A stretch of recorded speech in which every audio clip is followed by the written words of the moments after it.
ஓ அவன் வந்துட்டான்றதுக்காக என்ன வேணான்றியா நீ இப்போ? அவன் உன்னை விட்டுட்டு போயிட்டு வேற பொண்ணு லவ் பண்றான்னு சொல்லிட்டு போயிட்டு இருந்தான். இப்போ அவன் வந்துட்டான்றதுக்காக இப்போ என்ன வேணான்னு சொல்றியா? அவனையும் எப்படி விட முடியும்? நான் அவளுக்காக எவ்வளவு ஃபீல் பண்ண, அழுத, கஷ்டப்பட்டிருக்கேன். சரி அப்ப நான் கஷ்டப்பட பிரச்சனை இல்லையா? நான் அழுதா பிரச்சனை இல்லையா? நான் எனக்கு என்ன ஆனன்னு உனக்கு கவலை இல்லை. நீ எத்தனை நாள் லவ் பண்ண என்ன? நீ எத்தனை நாள் லவ் பண்ண என்ன?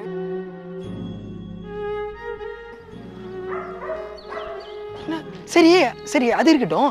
இப்போ கொஞ்ச நேரத்துக்கு முன்னாடி உங்க வீட்டில் பார்த்துட்டாங்க. உங்ககிட்ட என்ன சொல்லி புரிய வைக்கிறதுன்னு தெரியல, அதனால தான் நான் உங்ககிட்ட அப்படி சொன்னேன். இதுக்கு மேல எந்த ரீசன் கிடையாது நான் சொல்றது. தப்பாரு, நீ விளையாட்டு கூட அப்படி சொல்லாத. எனக்கு உண்மையிலேயே ரொம்ப கஷ்டமா இருக்கு. கண்ணெல்லாம் கலங்குது எனக்கு, படபடன்னு இருக்கு. நீ இப்படிலாம் விளையாட்டு கூட சொல்லாத. ஏய் அவன் என்ன லவ் பண்றான், அவனை விட்டுட்டு வந்து சரி லவ் பண்ண. இப்போ அவன் பாரு செம்ம கடுப்பாயிடுவான். அவனை பேர் என்கிட்ட கம்பேர் பண்ணி பேசிட்டு இருக்காங்க. அவன் உன்னை விட்டுட்டு போனவன் அவன் திரும்பி வந்துட்டான். அப்போ எதுக்கு என்ன லவ் பண்ண? என்ன வேணாம்னு சொல்லியிருக்க வேண்டியதானே அப்பயே?